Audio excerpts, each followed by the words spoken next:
En nombre del Padre, del Hijo y del Espíritu Santo.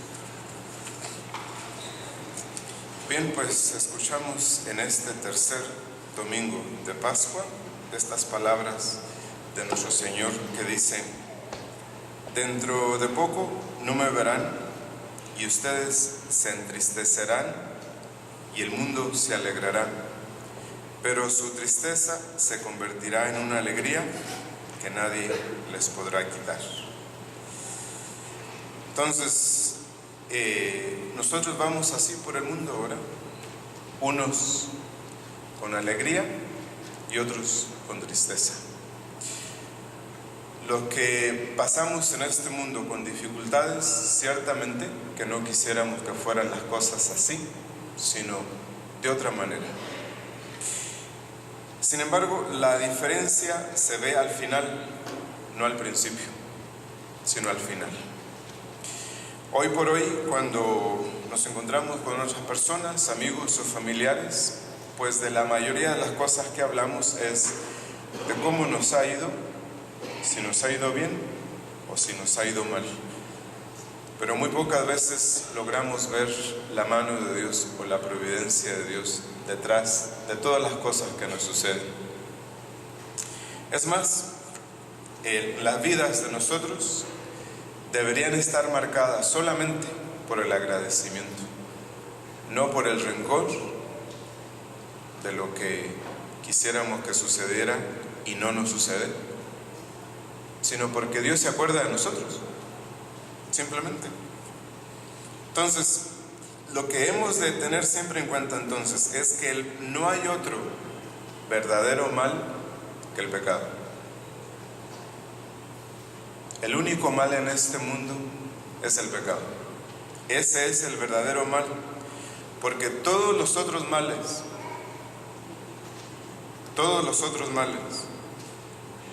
han sido ordenados por Dios para nuestro bien, ya sea temporal, espiritual o eterno. ¿Sí? Entonces, cuando el Señor nos envía dificultades o calamidades o enfermedades, no siempre nos las envía por el mismo motivo. ¿Sí? A veces nos las envía para castigar a unos, para corregir a otros y para probar a otros. El rey Antíoco, en el Antiguo Testamento, sufrió como castigo. Manasés fue corregido por Dios y Job fue probado por Dios. Entonces, constantemente Dios está ocupado en nuestra salvación. La mayoría de las veces nosotros lo único que vemos son las cosas de ahorita, de este mundo, si nos va bien, si nos va mal, si tenemos temores del futuro, preocupaciones de los hijos, del pasado, del presente, tantas cosas. ¿Sí? Entonces, a unos Dios los castiga, a otros los corrige y a otros los pone a prueba. Ustedes y yo sabemos que cuando nos hallamos en la prosperidad y que todo está bien, nos olvidamos de Dios. Nos olvidamos de Dios, principalmente en este país, porque se supone, según la cultura, se supone que todos deberíamos estar bien, que todos deberíamos de tener dinero, que todos deberíamos de tener trabajo. Para eso estamos aquí. Pero ¿qué tal si Dios no quiere? ¿Qué tal si Dios quiere otra cosa para nosotros? ¿Sí? Entonces, cuando todo está bien, cuando tenemos todo lo que necesitamos, lo primero que hacemos es olvidarnos de Dios. Entonces, tiene que pasar algo malo para acordarnos de quién dependemos y a quién le debemos todo lo que tenemos. Entonces, Dios nos envía esas dificultades para ver si le amamos y le servimos, tanto en las buenas como en las malas. Entonces, por cualquier motivo que Dios nos envíe las dificultades, siempre las hemos de recibir con humildad, con paciencia, y hemos de adorar la poderosa mano que nos envía todas esas cosas para humillarnos. Y por otro lado, pues hemos de dejar todo en las manos de Dios. Entonces, por muchos enemigos que tengamos, aunque el infierno entero se rebele contra nosotros, no nos ha de pasar nada más que lo que Dios quiere que nos pase. Y aunque todo el mundo esté de parte nuestra y tengamos todo lo que necesitamos, eso no significa que no hemos de sufrir lo que Dios tiene determinado que suframos. Que los demás nos quieran o nos acepten, nos tomen en cuenta o no, no hace ninguna diferencia, en absoluto, porque el que controla la vida nuestra es Dios. ¿Sí? Entonces, por eso decía Job, dice, si de Dios hemos recibido los bienes, ¿por qué no hemos de recibir los males? Dice, el Señor me lo dio, el Señor me lo ha quitado. Bendito sea el nombre del Señor. Lo segundo es que debemos animarnos a aceptar con paciencia y con alegría las dificultades que padecemos en esta vida, porque todos los males, los que nosotros llamamos males, vienen por un bien, que es lo que les dije la semana pasada, que no hay mal que por bien no venga. Nosotros no entendemos eso porque queremos todo el bien ahora y no después. ¿Sí? Entonces, todo nuestro afán se reduce a esta vida y no tenemos en cuenta la vida después de la muerte. Entonces, cuando le pedimos algún favor a Dios y no nos lo concede, hemos de agradecérselo, porque cuántas cosas no le pedimos a Dios que constituyen nuestra perdición. Es más, muchos de los que están ahora en el infierno están allí porque le pidieron a Dios cosas que no necesitaban, y Dios en su bondad se las concedió. ¿Sí? Entonces, si le pedimos la salud de alguien y no nos la da, entonces es obvio que Él nos ha librado de algo que no nos convenía. ¿Sí? Entonces, algunos que son tan malos cristianos que se rebelan contra Dios cuando no le concede lo que necesita. ¿Acaso tiene Dios alguna obligación de darnos alguna cosa? Muchos dirán, entonces, ¿para qué nos ha creado? Bueno, Dios nos ha creado para que le sirvamos, no para que le ofendamos.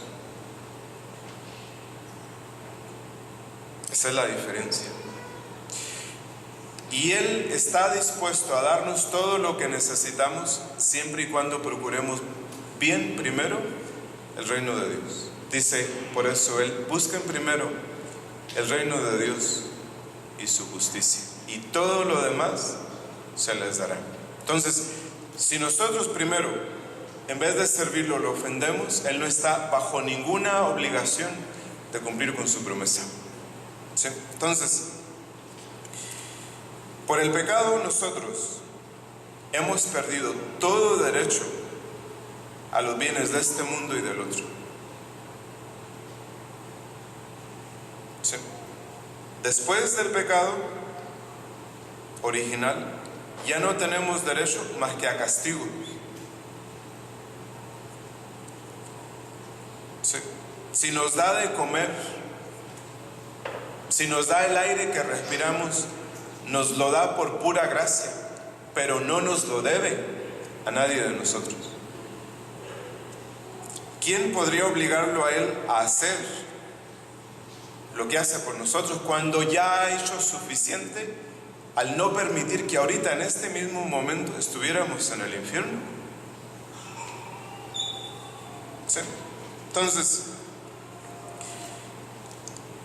¿acaso se nos hace poco el que Dios nos conserve en la vida y nos dé tiempo para arrepentirnos?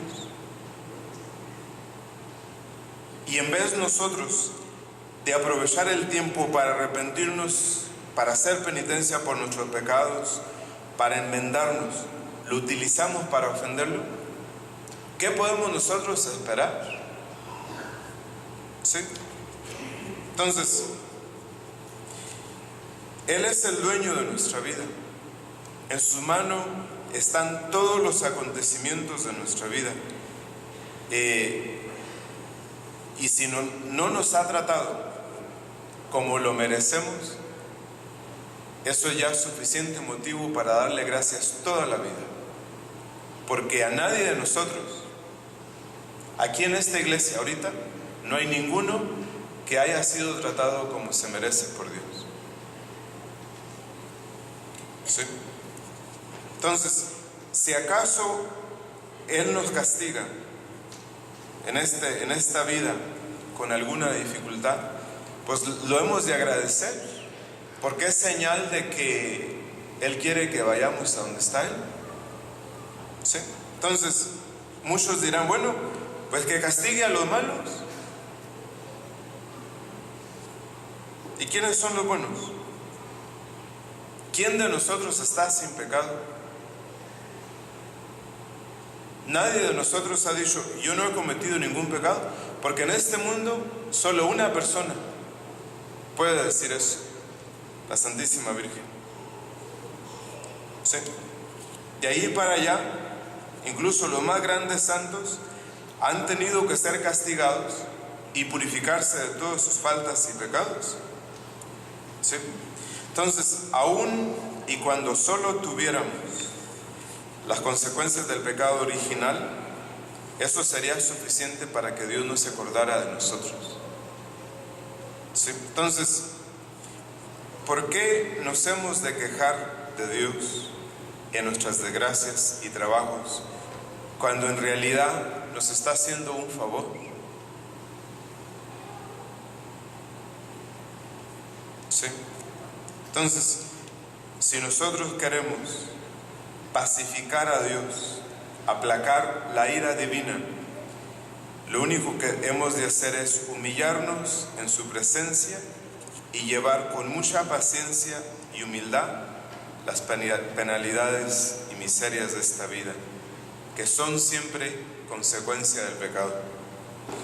Y si no la llevamos con paciencia, ya ustedes y yo sabemos lo pesadas que se vuelven cuando no hacemos eso. ¿Sí? Entonces, si las sufrimos con paciencia, se nos harán más suaves y llevaderas, y en recompensa de nuestro sufrimiento nos dará el Señor todas las delicias y descanso de su gloria. En nombre del Padre, del Hijo y del Espíritu Santo.